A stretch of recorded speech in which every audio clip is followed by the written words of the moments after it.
नमस्कार दोस्तों, मेरे YouTube चैनल में आप सभी का स्वागत है। जिस किसी ने भी मेरे YouTube चैनल को अभी तक सब्सक्राइब नहीं किया, please subscribe my YouTube channel and press the bell icon, जिससे मेरे आने वाली वीडियोस की नोटिफिकेशन आपको मिलती रहे। आज का हमारा टॉपिक है past indefinite tense. So let's start. तो आइए फ्रेंड्स स्टार्ट करते हैं। पास्ट इंडेफिनिट टेंस, इसकी पहचान है पास्ट इंडेफिनिट टेंस में बीते हुए समय में किसी क्रिया या घटना के बारे में बताया जाता है, भूतकाल की बातें बताई जाती है। पास्ट इंडेफिनिट टेंस में हिंदी वाक्यों के अंत में ता था, ती थी, ते थे, या, ये, ई, आ, ई आदि शब्द आते हैं। इसके अफर्मेटिव सेंटेंस में सभी सब्जेक्ट के साथ चाहे वह सिंगुलर हो या प्लूरल हो, ही, शीट, नेम, आयु, देवी, कुछ भी हो, सभी के साथ क्या लगाना है आपको? वर्ब की सेकंड फॉर्म। नेगेटिव सेंटेंस में क्या करते हैं? नेगेटिव सेंटेंस में सभी सब्जेक्ट के साथ ही, शीट, नेम, आयु, देवी, सिंगुलर, प्लूरल सभी के साथ क्या लगता है? डिड नॉट प्लस वर्ब की फर्स्ट फॉर्म लगती है। इसके अफर्मेटिव सेंटेंस देखिए, इसका फॉर्मूला होता है, सबसे पहले आप लोगों को सब्जेक्ट लेकर के आना होता है, उसके बाद आप लोगों को लानी होती है वर्ब की सेकंड फॉर्म, ऑब्जेक्ट, प्लेस और टाइम। देखिए एग्जांपल इसके, अब सबसे पहले इसके एग्जांपल है, मैंने एक पत्र लिखा। इसकी पहचान देखिए, पीछे क्या आ रहा है? लिखा, आ की ध्वनि, ठीक है। तो सबसे पहले आप लोग सब्जेक्ट लेकर के आए आई, उसके बाद आप लेकर के आए वर्ब की सेकंड फॉर्म। राइट की सेकंड फॉर्म होती है रॉट, तो आई रॉट ए लेटर। उसके बाद सेकंड एग्जांपल देखिए, हम रोज़ाना स्कूल जाते थे। पहचान क्या आई? ते थे, तो हम रोज़ाना स्कूल जाते थे। वी सेकंड फॉर्म किसकी? गो की second form, go, went, gone, तो सेकंड फॉर्म हो गई वेंट टू स्कूल डेली, रोज़ाना डेली, तो we went to school daily. Third example देखिए इसका, मोहन शाम को क्रिकेट खेलता था। खेलता था, था। Mohan played cricket in the evening, play की सेकंड फॉर्म प्लेड।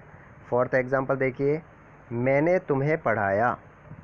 पीछे क्या ध्वनि आ रही है? आ की ध्वनि निकल रही है, पढ़ाया, तो इसकी सेकंड फॉर्म हो जाएगी टीच की सेकंड फॉर्म, पढ़ाने की टीच, तो I taught you, I taught you. अब देखिए इसके नेगेटिव सेंटेंस, इसका फॉर्मूला क्या कहता है? सब्जेक्ट, सब्जेक्ट के बाद में क्या लेकर के आना है आपको? Did not. उसके बाद क्या लेकर के आनी है? वर्ब की फर्स्ट फॉर्म। ये मैंने आपको पहले भी बताया था, डू नॉट, डज नॉट और डिड नॉट के बाद हमेशा वर्ब की फर्स्ट फॉर्म ही आएगी। उसके बाद ऑब्जेक्ट, प्लेस और टाइम। आइए एग्जांपल देखते हैं। मैंने एक पत्र नहीं लिखा। नहीं लिखा, यहाँ पे क्या आ गया? नहीं आ गया। अब नहीं वाले वाक्य पढ़ रहे हो आप लोग। मैंने एक पत्र नहीं लिखा, तो देखिए सबसे पहले सब्जेक्ट आई, उसके बाद सभी के साथ क्या लगाना है? मैंने अभी बताया था आप लोगों को, ही, शीट, नेम, आयु, देवी, सिंगुलर, प्लूरल सभी के साथ क्या लगता है? डिड नॉट लगता है नेगेटिव वाक्यों में। तो I did not write a letter. अब रॉट नहीं है, अब राइट करना है, क्योंकि फर्स्ट फॉर्म बनानी है हमको। इसमें सारी फॉर्म कैसी बना देनी है? First form. हम रोज़ाना स्कूल नहीं जाते थे। We did not go to school daily. Third example, Mohan शाम को क्रिकेट नहीं खेलता था, तो मोहन क्या लग जाएगा? Did not play cricket in the evening. Fourth, मैंने तुम्हें नहीं पढ़ाया, तो आयु, देवी से, ई, शीट, नेम से कोई फ़र्क नहीं पड़ेगा, सभी के साथ आपको लगाना है did not. Teach you, first form बना देनी है टीच यू। आइए इंट्रोगेटिव सेंटेंस देखते हैं अब इसके। इंट्रोगेटिव सेंटेंस में क्या होता है? क्या वाले वाक्य होते हैं? दो तरीके के होते हैं, एक तो होता है WH वर्ड वाले और एक होते हैं तुम्हारे क्या से शुरू होने वाले। जो सेंटेंस क्या से शुरू होते हैं उनको इंग्लिश ट्रांसलेट करते समय स्टार्ट में क्या लिख देते हैं हम लोग? हेल्पिंग वर्ब लिख देते हैं। देखिए इसमें हेल्पिंग वर्ब क्या दे रखी है? डिड, तो आपको स्टार्ट में लिखना है डिड, उसके बाद आपको लाना है सब्जेक्ट, वर्ब की first form, object, place, time और लास्ट में क्वेश्चन मार्क्स। एग्जाम्पल देखिए, क्या मैंने एक पत्र लिखा, तो सबसे पहले आप लोगों को लिखना क्या पड़ेगा? हेल्पिंग वर्ब यानी डिड। उसके बाद आपको लाना है सब्जेक्ट, तो did I write a letter. Do, does, did, चाहे नेगेटिव हो चाहे इंट्रोगेटिव हो, आपको वर्ब की फर्स्ट फॉर्म ही लिखनी है। Did I write a letter. क्या हम रोज़ाना स्कूल जाते थे? Did we go to school daily. Did को आगे ले आना है, ठीक है।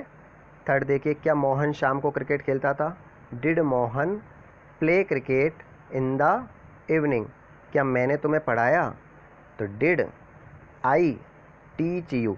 ध्यान दें यहाँ पे, राइट, गो, प्ले और टीच ये चारों की चारों फर्स्ट फॉर्म है, ठीक है। आगे देखिए अब WH वर्ड वाले, इसका फॉर्मूला क्या चलता है।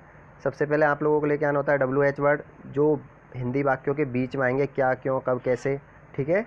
उनका सबसे पहले WH वर्ड को आगे लिखना है। उसके बाद आपको लेकर आना है डिड, उसके बाद सब्जेक्ट वर्ब की first form OPT, object place time, और लास्ट में क्वेश्चन मार्क। देखिए अब इसके एग्जाम्पल, मैंने कल क्या लिखा। अब इसमें क्या आ रहा है, सेंटेंस में क्वेश्चन वर्ड क्या आ रहा है, क्या। इसमें क्या आ रहा है, कहाँ, इसमें क्या, और इसमें कब। देखिए बनाते हैं सेंटेंस। मैंने कल क्या लिखा।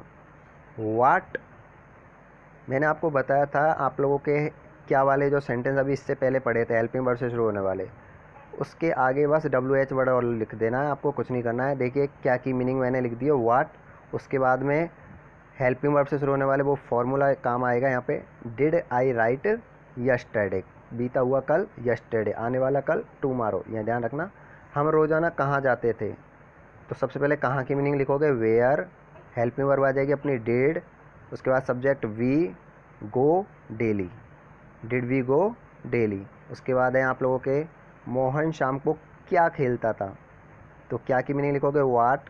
उसके बाद हेल्पिंग वर्ब आपकी डिड, उसके बाद सब्जेक्ट हो जाएगा आपका मोहन, फिर वर्ब की first form play in the evening. अब फोर्थ नंबर एग्जांपल देखिए, मैंने तुम्हें कब पढ़ाया, तो कब की मीनिंग लिखोगे आप लोग, व्हेन। उसके बाद फिर से हेल्पिंग वर्ब आ जाएगी अपनी डिड, उसके बाद आप लोगों को सब्जेक्ट लाना है आई, और उसके बाद फिर वर्ब की फर्स्ट फॉर्म टीच, किसे पढ़ाया, तुम्हें पढ़ाया। तो देखिए फ्रेंड्स, इंट्रोगेटिव नेगेटिव सेंटेंस। पहला सेंटेंस है इसमें, क्या तुम वहाँ कल नहीं गए। इस सेंटेंस को मैं यदि इस प्रकार बोलूँ, क्या तुम वहाँ कल गए, तो आपका आंसर होता did you go there yesterday. लेकिन यहाँ पे क्या आ गया, अब यहाँ पे नहीं आ गया है, तो आपको इस वजह से क्या करना पड़ेगा, उस नॉट को लगाना पड़ेगा सब्जेक्ट के और मेन वर्ब के बीच में। जो स्टार्ट में लिखी हुई वो हेल्पिंग वर्ब है, लेकिन ये जो आना जाना, खाना सोना, हंसना रोना, इनकी जो मीनिंग्स होती है ये हमारी मेन वर्ब होती है। तो आपको नॉट कहाँ लगाना पड़ेगा, सब्जेक्ट और मेन वर्ब के बीच में। तो आंसर क्या बनेगा हमारा, did you not go there yesterday. अब WH वर्ड वाले देखिए, इसमें तुमने अपना पाठ याद क्यों नहीं किया, तुमने अपना पाठ याद क्यों नहीं किया। तो देखिए इसका सेंटेंस कैसे बनेगा। सबसे पहले आप लोगों को क्यों की मीनिंग लिखनी है, किसकी मीनिंग लिखनी है, क्यों की मीनिंग लिखनी है। इसमें किसकी लिखोगे, इसमें भी क्यों की मीनिंग लिखोगे। और फ्रेंड्स ये सेकंड और थर्ड जो एग्जांपल मैंने लिखे हैं, ऐसे एग्जांपल हम लोग डेली जीवन में बहुत ज़्यादा काम में लेते हैं। फिर देखते हैं हम लोग इनको बनाते हैं। तुमने अपना पाठ याद क्यों नहीं किया, वाई। उसके बाद आप लोगों के हेल्पिंग वर्ब सभी के साथ डिड लगानी है, तो why did you not learn your lesson. आपने क्या किया है, नॉट को लगा दिया वही सब्जेक्ट के और मेन वर्ब के बीच में, सब्जेक्ट के और मेन वर्ब के बीच में। तो देखिए friend, why did you not learn your lesson. Third example देखिए, हम अंग्रेजी क्यों नहीं सीखते थे, हम अंग्रेजी क्यों नहीं सीखते थे। पहचान का भी ध्यान रखना, हिंदी पहचान क्या है।